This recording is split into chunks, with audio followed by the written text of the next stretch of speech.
Da comienzo Para que tengan vida, con la doctora Alicia Lois.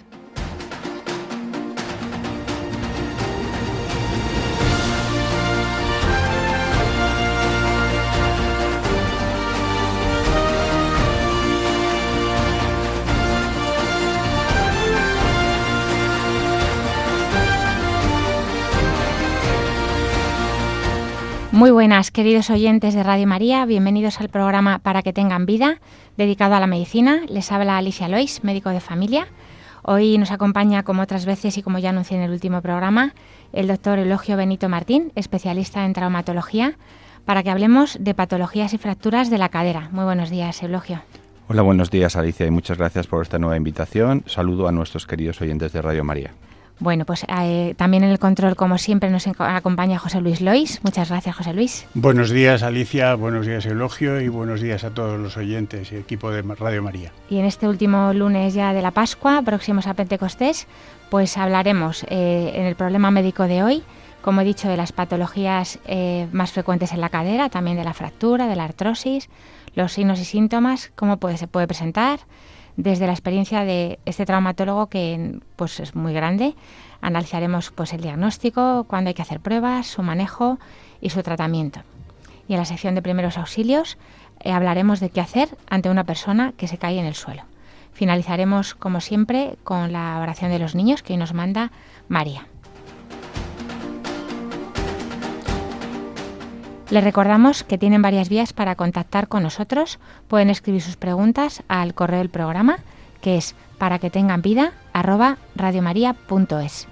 También pueden escuchar nuestros programas en la sección de podcast, como todos los programas anteriores y también el resto de la parrilla de Radio María. También en Spotify, en Google Podcast y en Apple Podcast. Ahora les invitamos a continuar en la sintonía de Radio María y empezamos con el problema médico de hoy.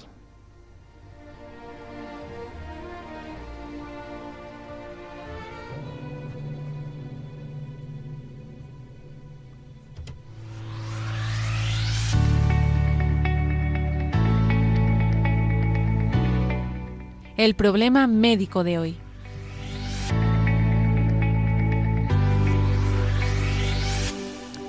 Pues como ya les anunciaba en el sumario, hoy vamos a hablar de las patologías y fracturas de la cadera, que es pues la articulación que nos permite andar en la región de la pelvis, uniéndose con el fémur.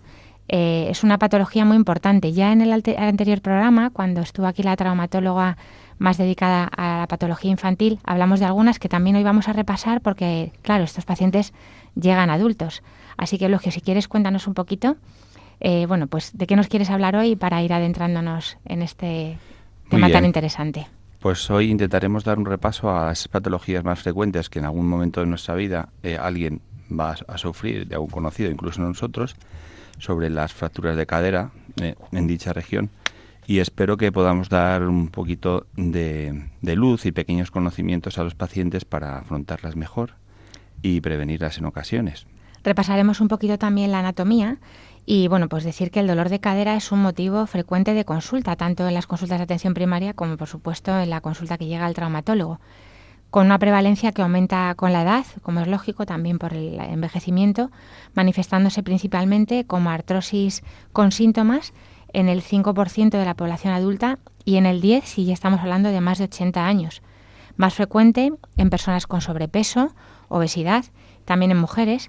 Y en España pues se implantaron más de 57.000 prótesis total de cadera en el 2018. Esto va creciendo por el envejecimiento de la población, lógicamente.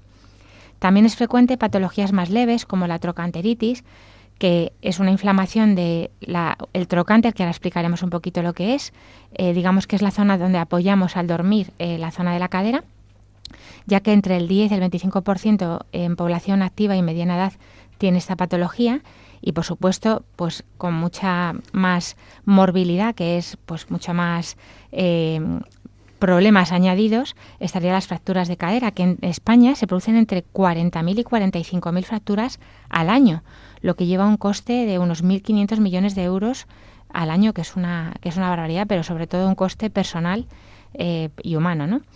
La incidencia aumenta exponencialmente por encima de los 80 años, también por la osteoporosis, por la falta de musculatura, luego hablaremos de esto, y bueno, pues como en nuestro país hay una esperanza de vida cada vez más alta, que está por encima de los 83 años, pues dado su rápido crecimiento, se convertirá en un problema de salud pública que deberemos afrontar de forma adecuada, pues muy pronto ya, en los próximos años será un tema muy importante, ¿no, Eulogio?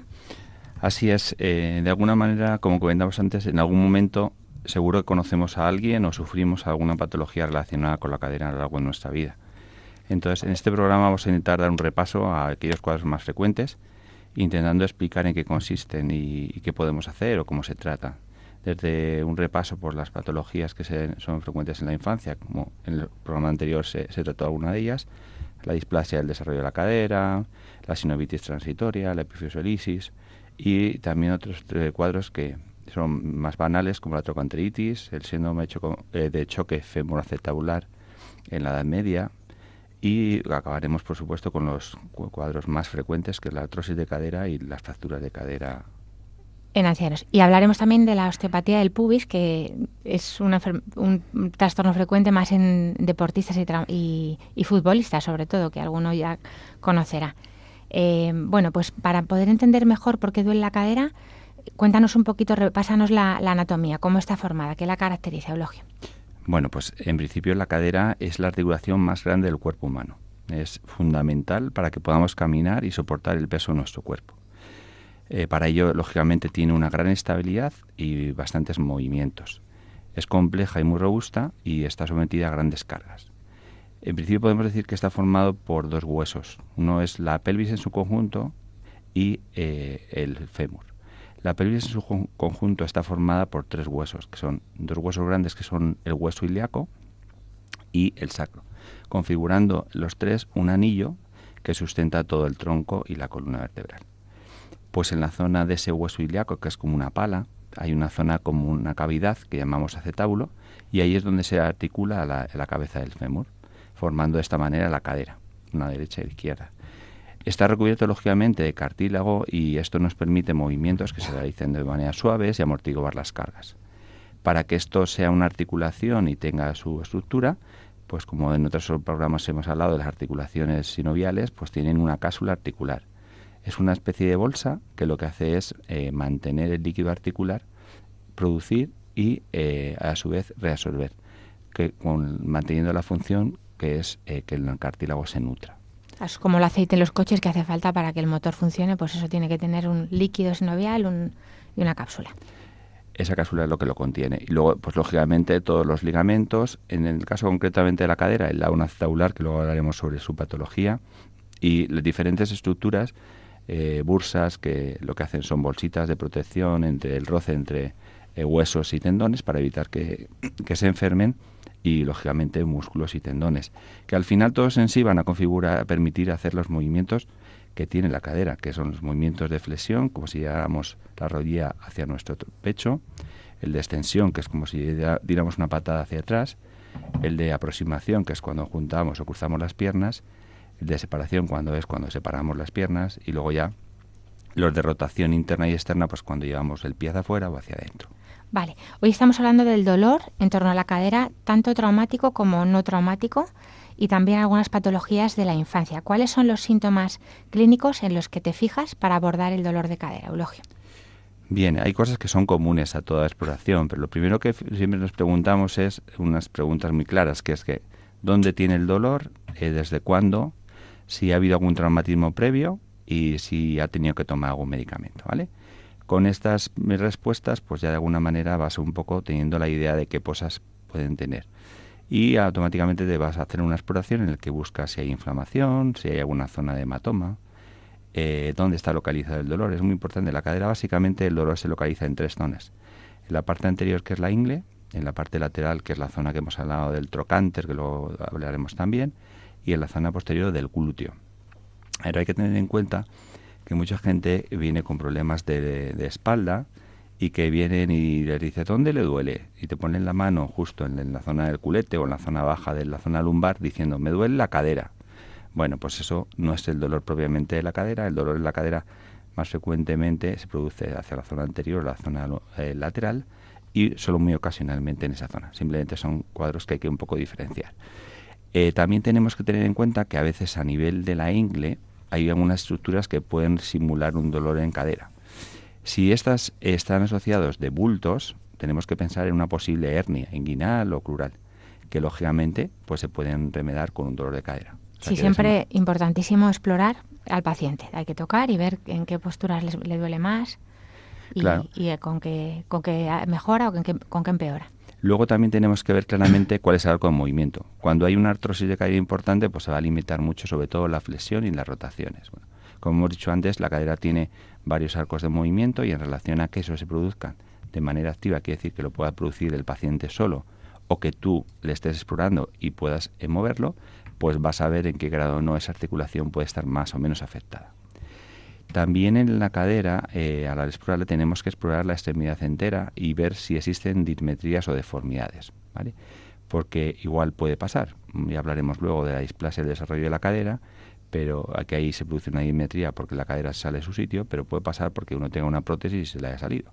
O puede pasar porque uno se haya caído y tenga una fractura de cadera. Al final, la cadera no va a estar como la otra pierna, va a estar en rotación externa y en acortamiento. Eso es importante determinar. O simplemente porque se va desgastando la cadera y se va produciendo una dismetría que a veces no es muy significativa, pero es también bueno tenerla en cuenta de cara a la planificación de una posible cirugía. Y por supuesto, como no, pues tenemos que hacer una exploración. Cada vez también los pacientes van teniendo más edades y tenemos que hacer una exploración vasculonerviosa, porque lógicamente en ocasiones hay determinados dolores que se pueden confundir, claudicaciones. La gente dice, es que no puedo caminar, me puedo caminar y me tengo que parar. Pues eso no suele ser por un problema de cadera exclusivo, sino que a veces puede ser un problema vascular o neurológico, y eso hay que descartarlo. A nivel de la médula o a nivel de las arterias de la pierna, que también están ahí y pasan por la ingle, claro, las arterias femorales y también venas, hay que descartar también trombos o lo que sea. Bueno, y es preciso hacer muchas pruebas diagnósticas para abordar la patología. Muchos pacientes ya vienen pidiéndonos la resonancia, como hemos hablado otras veces, que dice que todo lo ve. ¿Qué te parece, Eulogio? Bueno, esto ya lo hemos hablado cuando hablamos de la rodilla y otras veces, pero en principio, como todo, las cosas hay que empezar y construirlo por los cimientos, y para eso hay que hacer lo que hemos hablado, una exploración, una historia clínica y una exploración adecuada. Pero para tener una idea de cuál es el problema que puede tener la cadera, con una radiografía simple suele ser bastante importante. Nos da mucha información. Primero nos va a permitir ver si realmente la cadera se ha formado bien o no. En niños pequeños, a partir de prácticamente el año sí que se piden radiografías. Anteriormente solo se hacen ecografías. La presencia de que haya cambios degenerativos, ¿vale? Y en qué medida esto puede estar afectando. Porque también lo comentamos cuando hablamos del programa de la artrosis de rodilla, que hay que tener en cuenta que hay una clara discrepancia clínica radiológica en la artrosis entre la cadera y la rodilla. Entonces hay pacientes que tienen mucha artrosis y poco dolor, y pacientes que tienen poco degeneración articular y mucho dolor. Todo eso nos tiene que hacer pensar para que nuestra actuación siempre esté basada, lógicamente, en una situación clínica del paciente acompañada de las pruebas, ¿vale? Y por supuesto una radiografía simple es la que hacemos cuando pensamos en una fractura de cadera, o sea que ya no está un diagnóstico importante. Solo en ocasiones utilizamos la ecografía cuando en niños que están todavía menos de un año para evaluar su cadera, en ocasiones que estamos hablando de tendinitis o de cosas así, o a veces para hacer procedimientos de infiltraciones en la cadera cuando uno considera que todavía no es tarde para hacer una prótesis, o descartar a veces hernias inguinales.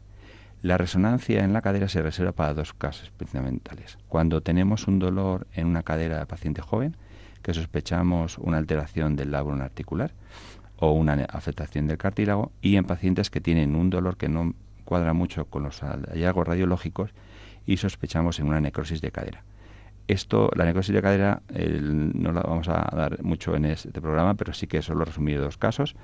Dos cosas, que es que suele tener como un cuadro pinces en personas jóvenes relacionadas con el alcohol, con tratamientos oncológicos y con corticoides.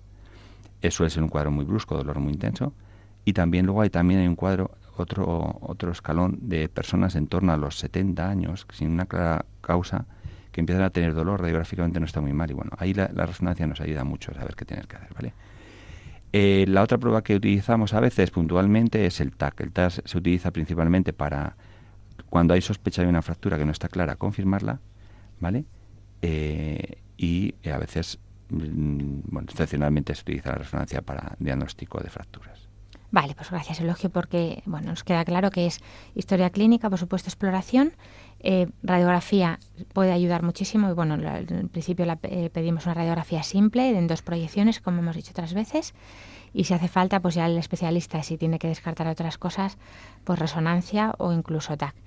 ¿Qué patologías vamos a tratar hoy? Por ejemplo, vamos a empezar por repasar las de más pequeños, los de los niños, que ya hablamos el otro día, pero claro, a vosotros también os llegan estos niños cuando son adultos.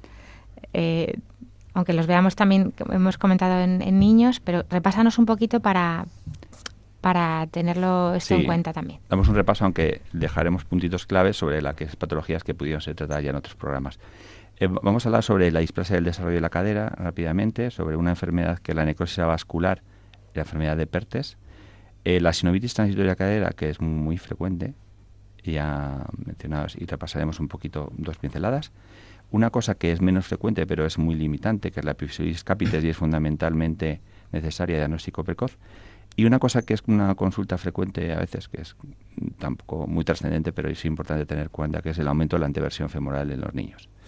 En los jóvenes hablaremos sobre el choque femoral acetabular, sobre la osteopatía dinámica de pubis, sobre la trocanteritis, qué es y qué podemos hacer.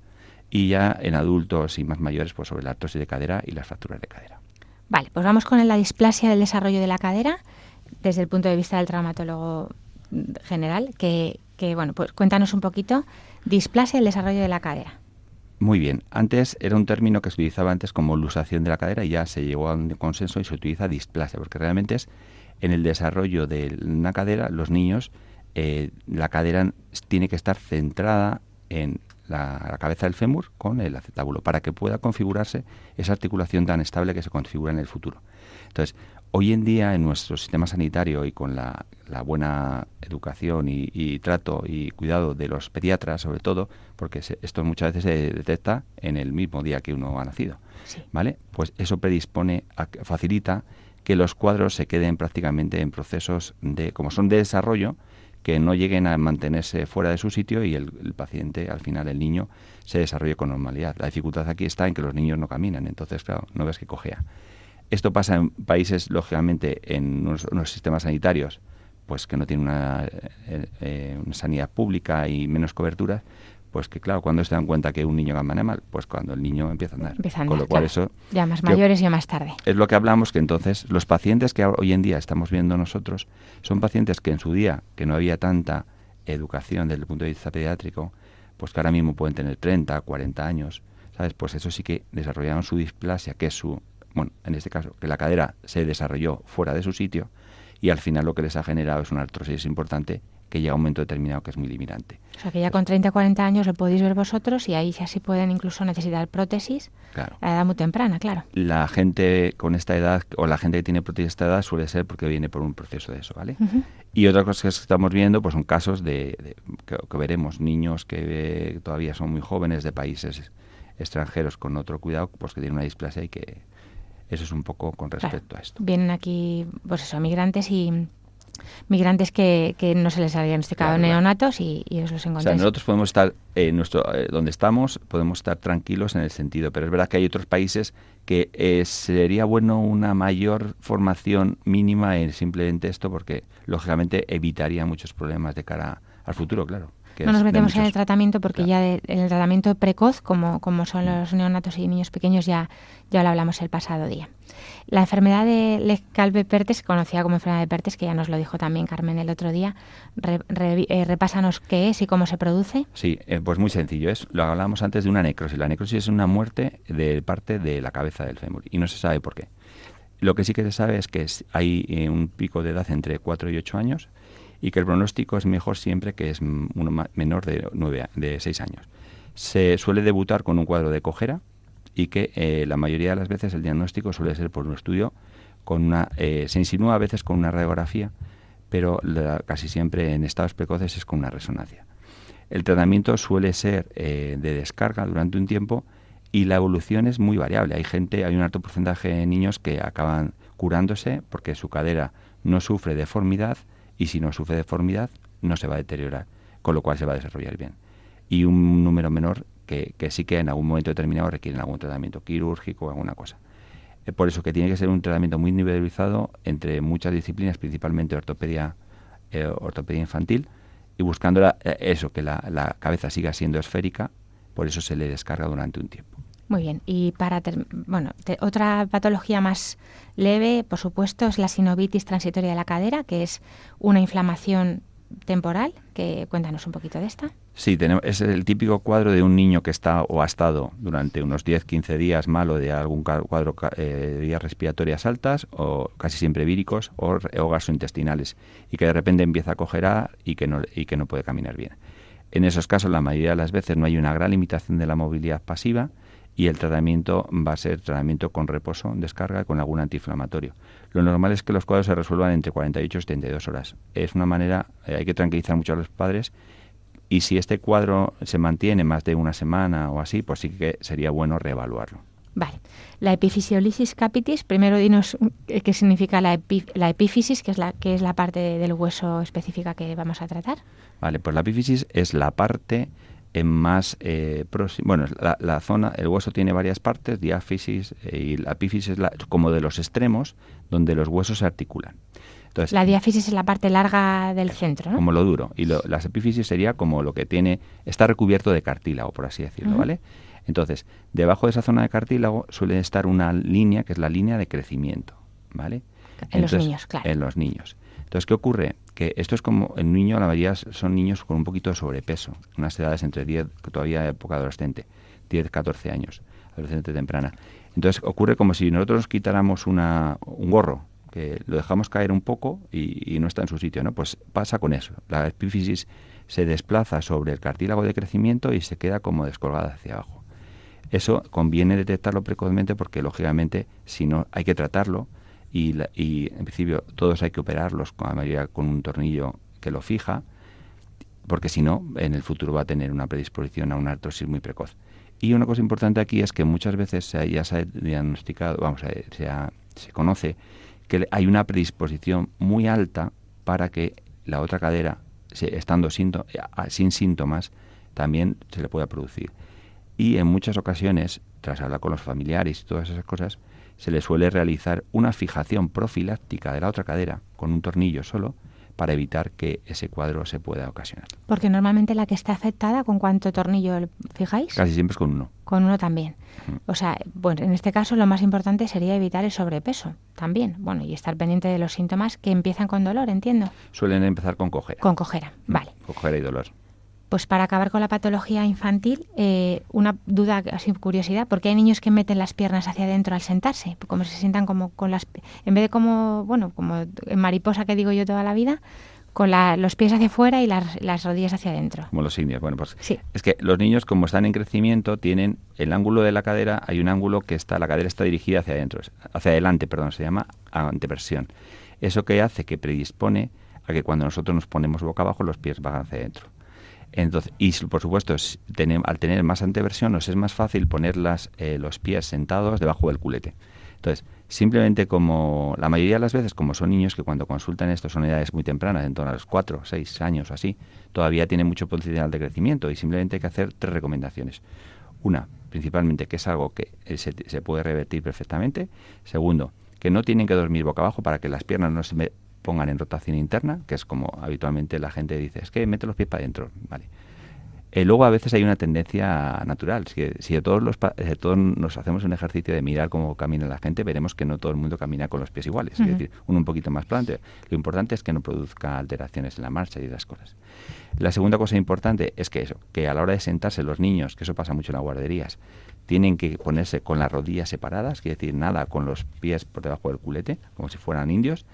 Y la última sentarse, es que, entiendo, en la silla, ¿no?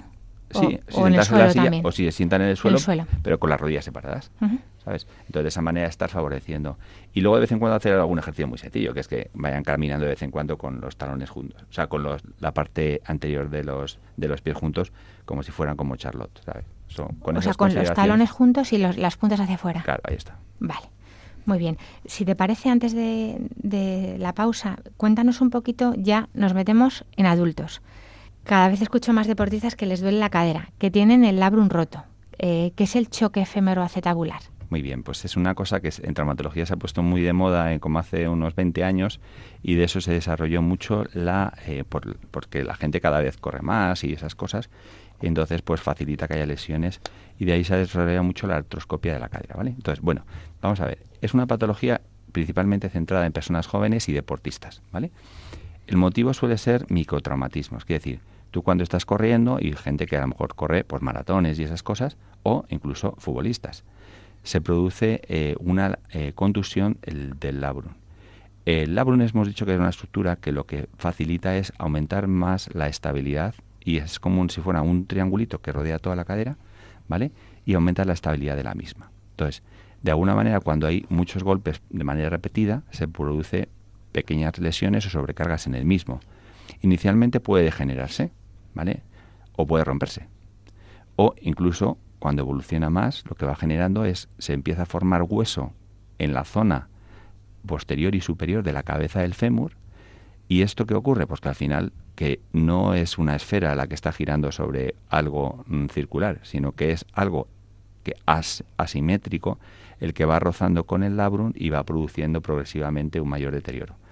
Esto condiciona que ese deterioro al final produce una lesión del cartílago y produce una artrosis futura a edades tempranas. La sospecha suele ser por dolor en la cadera, suele ser dolor anterior y a veces lateral. Se confirma con radiografías en proyecciones especiales y con la resonancia. Hay que tener cuidado con esto porque hay mucha gente que le duele la cadera, se hace una resonancia y les hablan rotura del labrum superior y luego no tiene una clínica. Eso hay que tener un poco de cuidado porque a mí me han llegado muchas consultas de eso. No, es que me han dicho que tengo el labrum, ¿qué tengo que hacer? Bueno, vamos a ver, cada caso hay que ir a su caso concreto, patología concreta, clínica concreta. En estadios precoces, quiere decir cuando todavía el espacio articular no se ha pinzado, pero se ve que ya ha crecido la chepita en la cabeza, la joroba que se llama, pues entonces en esos casos a veces la artroscopia de cadera puede estar indicada, porque su objetivo, ¿cuál sería? Su objetivo es volver a hacer la cabeza que tenga la esfericidad adecuada para que el movimiento en la cadera no siga produciendo lesiones en el labrum, ¿vale? Solo en estadios muy precoces, porque cuando hay un pinzamiento y el tratamiento ya es paliativo, ¿vale? Yo, por ejemplo, tengo el síndrome de choque femoroacetabular. Cuando empezó a dolerme la cadera, vi que de hecho ya no puedo correr. Hablé con uno de los compañeros que hace mucho de esto y me dijo, uy, yo no haría nada porque ya está pinzado y hacer una artroscopia lo único que te puede generar es que generes un deterioro mayor y tu progresión sea mayor. ¿Qué es lo que hago? Pues cuidarme un poco, intentar caminar mucho, hacer ejercicios que no son de impacto y de otra manera pues quitar algunas actividades, básicamente correr. Vale, entonces para que yo me aclare y los pacientes se aclaren, porque es un poco complicado sin ver la imagen, hacerse a la idea de cómo esto que nos has dicho. El acetábulo es la oquedad, digamos, redondita que recoge la cabeza del fémur, que es medio esfera, casi esfera completa, que luego se une con el cuello del fémur y luego ya con la parte larga del fémur, que es lo que recorre el muslo, digamos, para que lo entiendan los pacientes, los oyentes, un poco sencillo. Esa cabeza que es esférica, por no se sabe qué motivo, o por estos microtraumatismos sí, y de correr más y demás, se vuelve menos redondeada y más, bueno, una forma que hace que choque con esa oquedad, con esa concavidad del labrum, del acetábulo, acetábulo que se completa con el labrum, que es como un cartílago que aumenta la congruencia, la congruencia y la claro, esfericidad cóncava, la concavidad. Al final, como bien dices, o sea, no se produce un deterioro en la esfericidad de la cabeza, justo en la transición entre la cabeza y cuello, que se llama el fémur. Entonces, claro, el movimiento de la cadera hemos dicho que es muy amplio. Entonces, en ese movimiento amplio, esa zona del cuello llega a chocar contra el labrum. Y entonces eso va produciendo, pues eso, primero degeneración, después rotura, ¿sabes? Entonces, y a su vez lo otro genera más formación de hueso, con lo cual se retroalimenta. Ahí está. Lo que duele más es ese choque, o porque se produce artrosis, o también porque se rompe el labrum, porque a lo mejor si se arreglara el labrum se podría arreglar. Claro, es que estos que dices que tengo el labrum roto, ¿no? Claro, pero es que lo que quiero decir es que con eso que hay que ver todo en el contexto. Porque dentro de ese choque femoroacetabular hay algunos que tienen esa joroba que se ha formado y otros que no tienen esa joroba que se ha formado. O sea que no porque tenga ahí una resonancia, tengo el labio roto, tengo que ir a operarme. Es igual con lo que hablamos con los meniscos. No siempre que un menisco está roto a una edad determinada tengo que ir a operarme rápidamente, ¿no? En la cadera aún más, porque en este caso, la artroscopia de cadera es una técnica que cada vez se hace más, pero requiere una serie de consideraciones y una pericia que no está al alcance de muchos, con lo cual es una articulación profunda y más compleja, claro, en la que puedes esperar beneficios no tan razonables o no tan claramente identificados como en una artroscopia de rodilla, que es algo más superficial, más desarrollado, que lleva más tiempo. Entonces, es una patología que hubo un boom, todo el mundo que se le diagnosticaba se le hacía una artroscopia y ahora se mide mucho cuando te puedes beneficiar o no. Entiendo. Lo que sí que es evidente es que es fundamental que los pacientes conozcan la patología que tienen y que en ocasiones, pues en la vida hay que cambiar de deportes, como cambias de camisa. Pues a veces eso te permite poder tener una vida normal y que tu cadera no se deteriore y que puedas tener todavía, ahí está. Muy bien, pues ya estamos en el ecuador del programa y bueno, para que nos tomemos un respiro y repasemos todas estas patologías, pero también, bueno, porque estamos ya terminando la Pascua, ayer fue la Ascensión del Señor, cerca de Pentecostés, pues hoy te traigo, Eulogio, esta canción de la Renovación Carismática Católica Española, Paz a vosotros, pues de la Ascensión del Señor.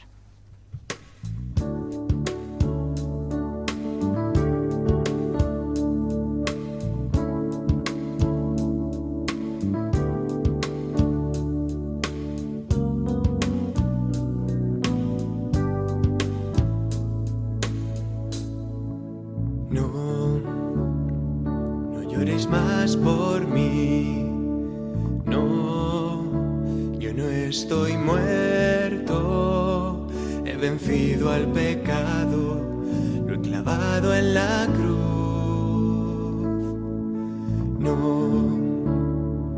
no hay mayor amor, yo os doy mi vida, ya no os llamaré siervos, mis amigos sois. Sí, mi Padre resucitará, sí, a todo aquel que crea en mí. No os abandonaré jamás. Sí, mi Padre resucitará los amigos que escogí. No tengáis miedo, no tengáis miedo.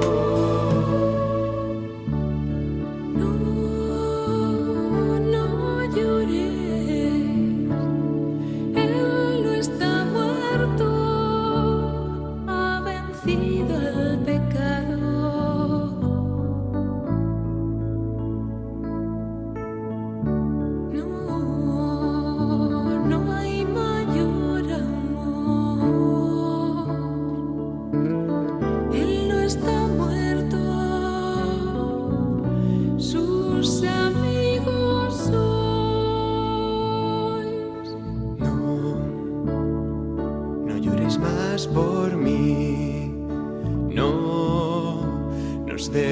Solos, os envío mi espíritu y os doy mi paz.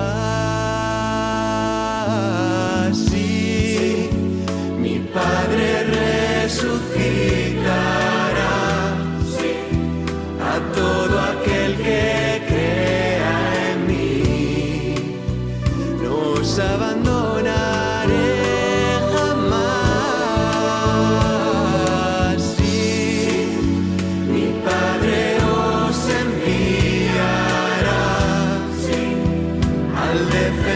Que prometí, no tengáis miedo, no tengáis miedo.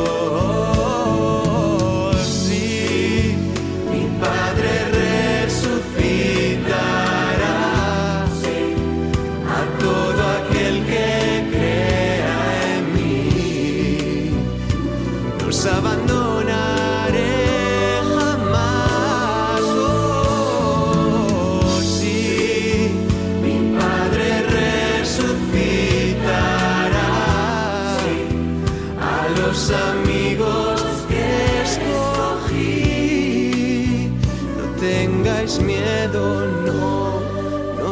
tengáis miedo. Estamos en Radio María, en el programa Para que tengan vida, dedicado a la medicina. Hoy estamos hablando de patología en torno a la cadera con el doctor Eulogio Benito Martín, traumatólogo de aquí de Madrid, bueno, especialista en el Hospital de Alcalá de Henares, que no lo he dicho al principio. Hemos hablado en la primera parte del programa de la patología más frecuente en niños, de la displasia de cadera, de la enfermedad de Pertes, de la sinovitis transitoria de cadera. Y también hemos hablado del síndrome del choque femoroacetabular. Ahora vamos a hablar de otras muy, muy frecuentes. Una que yo no tenía tan en mente, que al preparar el programa pues la he recordado, que es la osteopatía dinámica del pubis, muy frecuente en futbolistas. Ahora contaremos por qué. Y luego ya pasaremos a la patología más frecuente, que es la artrosis de cadera y la fractura de cadera con su comorbilidad. Y también la trocanteritis, que es muy frecuente, aunque no tan grave. Cuéntanos un poquito, Eulogio, de la osteopatía dinámica del pubis, por qué se llama así, que es lo que un poquito la anatomía también del pubis, primero para repasar esto y por qué ocurre. Vale, sí, lo resumimos bien, ¿vale? El pubis al final es la unión entre los dos ilíacos en la parte anterior, que hemos hablado de la pelvis, ¿vale? Pues es una zona, es una articulación que no tiene mucho movimiento, realmente es casi sin movimiento. Pero lo importante de esa zona es que ahí se insertan músculos del abdomen y músculos de la pierna, lo que llamamos toda la musculatura abductora. Entonces, la mayoría de estas patologías se producen, suele ser un dolor como en el centro, o sea, prácticamente en la zona que llamamos del pubis, un poquito por la zona encima de del periné, y que habitualmente es más frecuente en deportistas, ¿vale? De un u otro nivel, pero sobre todo que en algún momento determinado corren. Y se suele producir básicamente porque hay como un desequilibrio muscular, ¿vale? Quiere decir que los músculos del abdomen están más desarrollados. Mal desarrollados, los del abdomen. Bueno, hay un desequilibrio. Vale. Muchas veces no sabes si es más. Lo normal es que ocurra que como son corredores, estén más desarrollados los abductores, ¿vale?, que los abdominales. Y debe haber un equilibrio para que esa alteración no se produzca. Entonces, la mayoría de las veces el tratamiento va a ser un tratamiento rehabilitador, sobre todo de potenciación de los músculos abdominales, ¿vale?, para compensar la hipertrofia de los músculos. O sea, la hipertrofia es el aumento mayor de la musculatura de los músculos que están en la pierna. Sí, yo creo que si nos imaginamos un futbolista con unos cuádriceps, unos músculos para chutar el balón fuerte. Claro, y esto al final, si no lo compensas con la musculatura abdominal, se desequilibra y produce ese dolor, ¿vale? Uh-huh. Y solo hay en casos muy, muy, muy excepcionales que hay que hacer algún tratamiento o algún gesto quirúrgico, pero la mayoría de las veces está relacionado así en este cuadro que decimos. Muchas veces se puede hacer estiramientos o masajes, automasajes de los aductores, que son los músculos que dan esa patada al balón, para que nos entendamos así sin imágenes. Y bueno, pues eso puede mejorar. Pero es verdad que a veces hace falta reposo y que, bueno, pues si no se reposa lo adecuado, pues puede llegar incluso a esclerosar esa zona del pubis y en la radiografía verse incluso a veces como si fuera una artrosis. Esta articulación del pubis es una articulación, como decía Eulogio, que prácticamente no tiene movimiento, pero en la que se insertan pues músculos de arriba y de abajo. Luego también es verdad que en las embarazadas muchas veces sí que hay una pequeña distensión, porque las hormonas del embarazo hacen que para eso se abra en el parto, pues puede molestar. No sería este caso esta enfermedad, pero sí que puede haber un escozor, un dolor en esa zona por el propio desarrollo del embarazo que remite con el parto. La localización es la misma. Eso es. Y luego tenemos muy frecuente también la trocanteritis, que es una enfermedad, patología por la que vienen muchos a consulta de atención primaria, que se suele resolver en primaria normalmente. El trocánter, cuéntanos qué es, qué zona, pues el trocánter es como la zona dura que nosotros nos tocamos en la parte lateral de la cadera. Y es muy importante porque ahí es donde se inserta toda la musculatura glútea, que es imprescindible. O sea, los músculos del glúteo se insertan a nivel del fémur en esa zona. Y es imprescindible para que podamos caminar. Esta estructura simplemente está en la musculatura glútea y después está la zona hueso que está denudada, o sea que no hay musculatura en ese lado, y luego tiene una pequeña bolsa de protección, que es la bursa. Por eso se llama a veces bursitis trocanteritis. Todo está enjugado dentro de lo mismo. Y esto está soportado o cubierto por una estructura más tensa y más rígida que se llama la fascia lata. Al final, ¿qué ocurre? Pues que hay una zona de fricción. En condiciones normales no produce dolor, la bursa es suficiente como para compensar esa fricción entre la zona más saliente, que es el trocánter, y la fascia, y no produce patología. Cuando por alguna razón hay una sobreutilización, en cuanto al ejercicio o la posición o a veces patologías inflamatorias que se localizan ahí, como se puede localizar en otra parte del cuerpo, pues esto sí que produce dolor. Entonces, el diagnóstico suele ser muy fácil desde el punto de vista de la clínica. No es un dolor irradiado hacia debajo de la rodilla, es un dolor que como mucho se irradia en la parte lateral del muslo y suele hacer una radiografía para descartar que se pueda asociar a un problema de la cadera.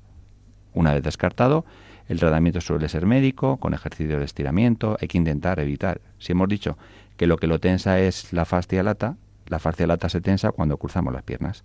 Cuando cruzamos las piernas, esa fascia lata se va a comprimir o va a irritar más la zona del trocánter y la bursa. Pues tenemos que intentar evitar cruzar las piernas, realizar determinados ejercicios para estirar esa fascia lata, y cuando por alguna razón no se consigue mejorar con tratamientos médicos, rehabilitadores, con alguna modificación, a veces se puede hacer alguna infiltración en la zona. Suelen venir muy bien. Hay cuadros de todo tipo, cuadros que se resuelven en pocos meses y cuadros de personas que llevan incluso años. Habitualmente esto tiene que ver con patologías reumáticas, llámese artritis reumatoide, fibromialgia, polimialgia reumática, que lógicamente tiene más predisposición a inflamar zonas que por su patología general, no tanto por la fricción, ¿vale? Esa fricción también se aumenta con el apoyo al dormir, porque en la zona del trocánter apoyamos, entonces evitar también dormir de ese lado si está... Yo suelo preguntar, ¿duermes de ese lado? Y normalmente se coincide. Yo la única vez que he tenido trocanteritis, efectivamente el lado izquierdo, que es el que suelo dormir casi siempre. Es importante también, cuando uno tiene trocanteritis, no solo dormir sobre ese lado, claro, sino también cuando duermes tienes una trocanteritis en la cadera que la te pones arriba, Poner una almohada entre las piernas. Tienes que ponerte una almohada, porque al final lo que tú haces es cruzar la pierna. Aunque no te quede, claro. Entonces, si pones una almohada, estás facilitando que durante el descanso pues esa pierna no esté estirándose la fascia lata, ¿vale? La postura adecuada, mejor para dormir para las caderas. La espalda también es de lado, con una almohada entre las piernas, fenomenal. E ir alternando. La infiltración a veces la podemos hacer en atención primaria, pero a veces, como es una zona que en las mujeres especialmente suele haber más obesidad en esa zona, a veces hace falta una aguja muy larga y la tienen que hacer los reumatólogos. Nosotros no tenemos, o los traumatólogos, no tenemos agujas tan largas. Puede ocurrir, pero vamos, habitualmente como... Pero con tratamiento con antiinflamatorios, claro, y reposo suele ir bien. O antiinflamatorios orales. Y bueno, vamos a finalizar, a seguir con uno de los temas estrella, que es la artrosis de cadera, que como decíamos al principio del programa, a población cada vez de mayor esperanza de vida, pues más frecuencia esta patología. ¿Cómo afrontarlo? Pues realmente ya hemos hablado también que está relacionado, por supuesto, con la edad y con un poco con el sobrepeso, aunque está más relacionado con el sobrepeso la artrosis de rodilla. Suele evolucionar en crisis. Estas crisis de dolor hay que tratarlas con medicamentos y teniendo una cosa clara, que hay que hacer un poquito de reposo, pero no hay que hacer un reposo absoluto. Quiere decir, cuando uno tiene una crisis de artrosis, conviene que en lo posible vaya caminando poco a poco, en la medida que pueda, hasta que llegara a un momento determinado que ese dolor desaparezca o se resuelva. Por lo tanto, el ejercicio moderado, sin impacto, siempre es fundamental porque tenemos que mantener el tono muscular, ¿vale? Y en las crisis lo único que nos tiene que hacer es disminuir un poco la frecuencia de la intensidad del ejercicio. Y a medida que tenemos, como decimos, unos añitos, pues tenemos que caminar, pero tenemos que caminar con seguridad. ¿Y esto qué implica? Pues que si yo me siento inseguro o si tengo alguna dificultad, pues a lo mejor tengo que utilizar un bastón. O a veces tengo que llevar un carrito de estos que hay ahora, que hay muchos mayores ya motorizados, que tienen un asiento y que así tranquilamente si se cansa se pueden sentar. Todo aquello que sea necesario para que uno pueda seguir moviéndose, y porque es fundamental para que la musculatura esté firme, para que los huesos se mantengan dentro del gaste por la edad, lo más fuertes posible. De esa manera estamos preveniendo pues que haya más riesgos de una fractura de cadera. Porque ahora hablaremos de la prótesis, pero la artrosis como tal no se cura. Se palia el dolor, pero salvo que se ponga una prótesis, es una enfermedad crónica que va a empeorar casi seguro y que no tiene tratamiento analgésico y... Claro, a ver, la artrosis no es más que la evolución. Si nosotros viviéramos solo 30 años, no estaríamos hablando de prótesis de cadera. Quiere decir, no es más que el deterioro de una articulación por su movimiento. Si hemos tenido más movimiento, más ejercicio, pues todo eso predispone más que una persona que a lo mejor, pues si tú tienes más kilos de los que debieras, pues también el cuerpo es peor.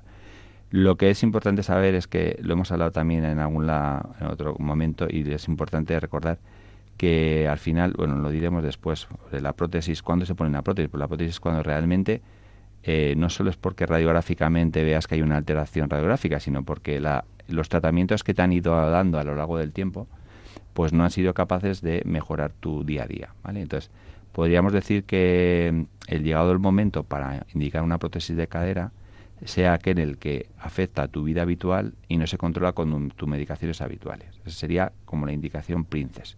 Lógicamente, pues se tiene que corresponder con alteraciones radiográficas o de otro tipo de pruebas para poder realizar esto. Claro, los tratamientos médicos que utilizáis. Pues básicamente analgésicos, hay que adaptarlos un poco lógicamente, son pacientes que cada vez, al ser más mayores, también tienen más patologías, con lo cual hay que intentar siempre buscar el medicamento más eficaz con el menor riesgo. Quiere decir, que si a ti te va bien el paracetamol, pues el paracetamol. Que si a ti te va mejor otro medicamento, o que sea un poquito más fuerte, porque no te alivia, pues otro. Quiere decir, ahí, pero básicamente la base son analgésicos menores, algún antiinflamatorio con cuidado. Las personas, sobre todo, que tienen problemas de hipertensión y eso, hay que adaptarlo un poquito a cada paciente. Me da mucha esperanza que digas esto, porque antes de ayer, precisamente, un paciente mío se enfadó porque el traumatólogo le había mandado diclofenaco a un paciente que tenía dos antihipertensivos, en este caso, irbesartán y hidroclorotiazida, incompatibles con 72 años, con los antiinflamatorios, porque pueden producir una enfermedad renal aguda, un fracaso renal agudo.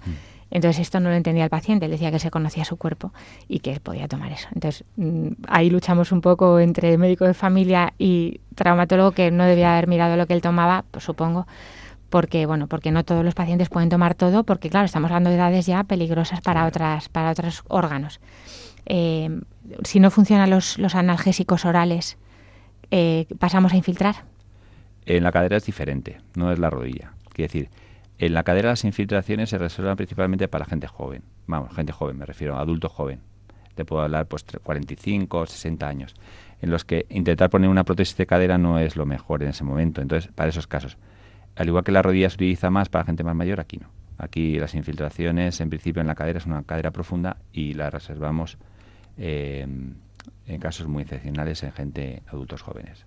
¿Y cuándo pasamos a la prótesis total de cadera?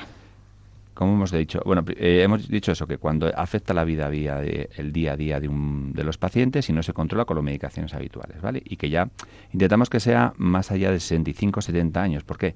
Porque aunque las prótesis cada vez duran más, pero queremos que si la ponemos solo haya que ponerla una vez, ¿vale? Eso es la idea, ¿vale? Es un procedimiento, en principio, que es muy beneficioso con respecto al riesgo. En traumatología es el que aporta mayor beneficio con respecto. Es decir, la gente está coja o camina mal, y cuando le ponen una prótesis, en general, en cuanto a los riesgos que puede tener, les aporta un gran beneficio. El posoperatorio no suele ser muy doloroso, ¿vale? Las prótesis de rodilla duelen más, aquí no mucho. Y se comienza a caminar el día siguiente. Precisa, lógicamente, de una importante colaboración de los pacientes, que habitualmente tienen que utilizar 2 muletas en torno a 1 mes y medio, 2 meses, y ya le decimos que la rehabilitación, aunque es supervisada, la mayoría es caminar, ¿vale? Hay que tener algunos cuidados en medidas, lo que llamamos antilusación, porque es una articulación y tiene una posibilidad de lusación. Entonces, son medidas muy sencillas, que pues no hay que sentar sobre sillas bajas, que tienes que ponerte un alza en el baño, a la hora de dormir, determinadas cosas, lo que hablamos antes de la almohada entre las piernas. Bueno, un alza del baño para que esté más levantado y claro, como la pierna más estirada, ¿no? Claro, todo lo que sea tener la cadera flexionada a 90 grados puede predisponer a una lusación. Mejor más estirada. Claro. Todo lo que sea que yo me voy a poner los calcetines y junto las piernas, mal. Debo de separar las piernas para poderme poner los calcetines por la parte de dentro, ¿vale? O sea, bueno, esas cosas son trucos cosas que les enseñáis, entiendo vosotros, ¿no? Que llegado un momento determinado de que alguien se lo tenga que poner, pues son cosas que se van a explicar por el cirujano, por la escuela de cada vez más frecuente de prótesis en este sentido. Muy bien. Y hablamos un poquito, porque se nos va el programa, de las fracturas de cadera. Muy importante también por cada vez la mayor edad, la osteoporosis y estas fracturas que bueno, son bastante serias, no es cualquier cosa. Al final son fracturas por fragilidad, quiere decir, los huesos se van debilitando, las corticales se van haciendo más pequeñitas y la esponjosa, que es lo que está por dentro del tétano que se llama, es mayor y tiene más fragilidad. Quiere decir que la mayoría de la gente mayor se rompe sin haber tenido un gran traumatismo, ¿vale? Se rompen a veces, incluso dicen, uy, se me ha roto y me he caído. Pues eso nunca sabemos si es ante la fractura o la caída. Pero lo que sí que tenemos que tener claro es que cualquier caída en una persona mayor hay una mayor predisposición hacia una fractura. Por lo tanto, vuelvo a insistir que hay que caminar, por supuesto, porque estimula los músculos y eso estimula los huesos, pero con seguridad. Es decir, si hay que llevar bastón, hay que llevar bastón, si hay que llevar carrito, hay que llevar carrito. Lógicamente sería bueno en las personas mayores que no estuvieran en sus casas con muchas alfombras, cosas de estas. Bueno, una serie de cosas que son importantes para evitar la caída. Desde luego es un problema de salud público y con un gasto sanitario muy importante. Y tenemos que tener en cuenta que la fractura de cadera en una persona mayor es como si una persona joven tuviera un politraumatismo. Uh-huh. Muchas veces es el momento del desequilibrio. Quiere decir, están en un equilibrio inestable porque tienen muchas medicaciones, porque tienen muchos años y tal. Y entonces una fractura de cadera supone un hueso, el hueso más largo del cuerpo, que puede sangrar. Y al sangrar, esa pérdida de sangre puede producir un desequilibrio. Baja la tensión o el riñón. Cardíaca. No sé qué. Entonces, ¿cuáles son a nivel de praxis lo que intentamos hacer, ¿vale? O los principios que rigen el tratamiento, que en su mayoría son quirúrgicos, ¿vale? Solo en el caso no quirúrgico sería la típica fractura pequeñita de la zona de la carie de la articulación, ¿vale? Que en principio no está desplazada y que el paciente está en muy malas condiciones para asumir una cirugía. Pero si no, se intentan operar las fracturas antes de las 48 horas para poderlos levantar lo antes posible.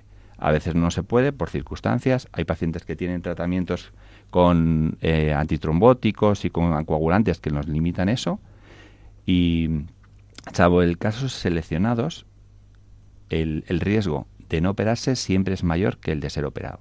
Aunque sean gente mayor, mejor operar. Aún teniendo en cuenta que en el proceso, no a lo mejor del quirófano, sí en el proceso posterior puede haber una complicación y puede llegar a que la persona fallezca. Pero tenerle en cama determinadas fracturas, tenerle encamado, eso es condenarlo a una muerte muy cruel. Entonces, hoy en día, en los departamentos generales de traumatología, solo no se operan aquellas de manera excepcional y que en condiciones, pues que mira, las circunstancias del paciente, la patología, o sea, eso, ¿vale? Pero en principio es el principio. El tratamiento quirúrgico van a ser dos diferentes. A veces, dependiendo de la fractura, vamos a fijarlo con diferentes sistemas, clavos, tornillos, lo que sea, que se llama síntesis, o a veces tenemos que poner una prótesis, según el tipo de fractura, como os digo, ¿vale? Todo buscando un sentido, que es que camine lo antes posible, ¿vale? Y que intentar que en lo antes posible pueda recuperar las condiciones previas.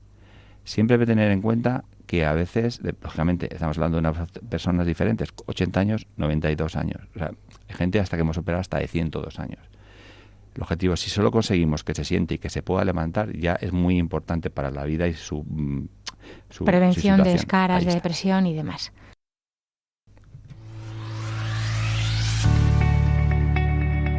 Primeros auxilios. Algunas veces tratamos en esta sección de casos de mayor urgencia y en este caso te iba a preguntar que nos dieras unas nociones sobre qué hacer precisamente ante una persona que vemos caída en el suelo que está consciente, que se queja, bueno, puede que se queje de la rodilla, de la cadera, perdón. O sea, que nos habla, como está consciente, sí. Nos habla. Uh-huh. Eso ya simple.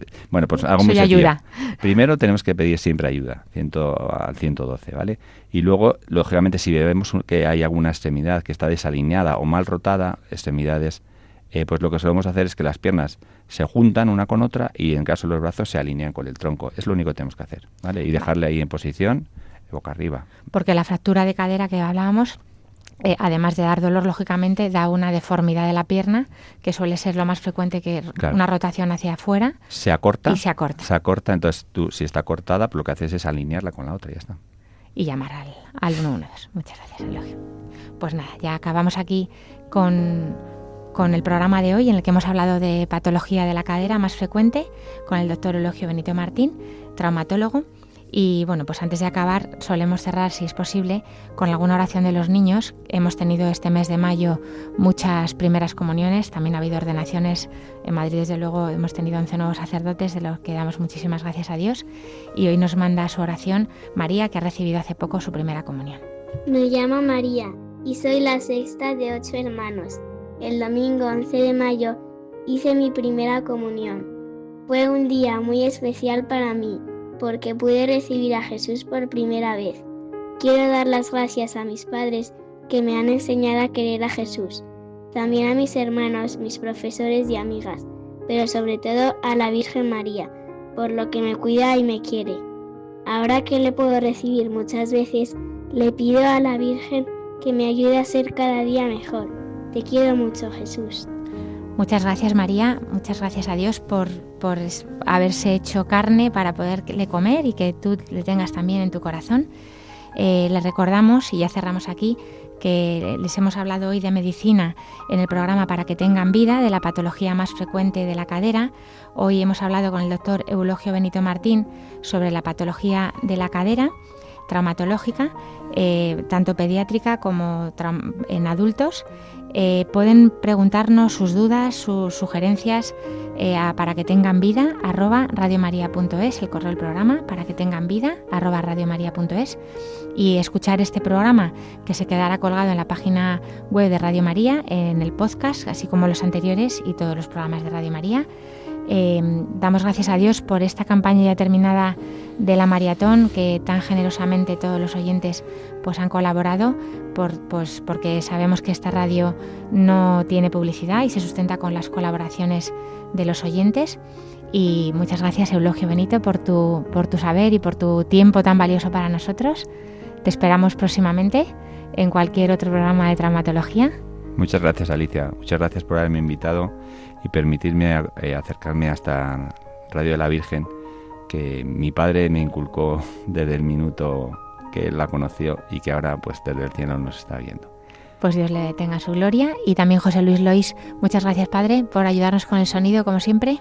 Muchas gracias a vosotros, un verdadero placer estar aquí en la Radio de la Virgen. Aprendiendo de medicina y bueno, pues de prevención. No curamos aquí nada, pero sí que ayudamos un poquito a acercarnos al apasionante mundo de la medicina, que al final pues todos vamos a necesitar tarde o temprano. Les volveremos a encontrar, si Dios quiere, en 2 semanas, el lunes a las 12:30, 11:30 en las Islas Canarias. Así ahora les invitamos a continuar en la sintonía de Radio María y que Dios les bendiga.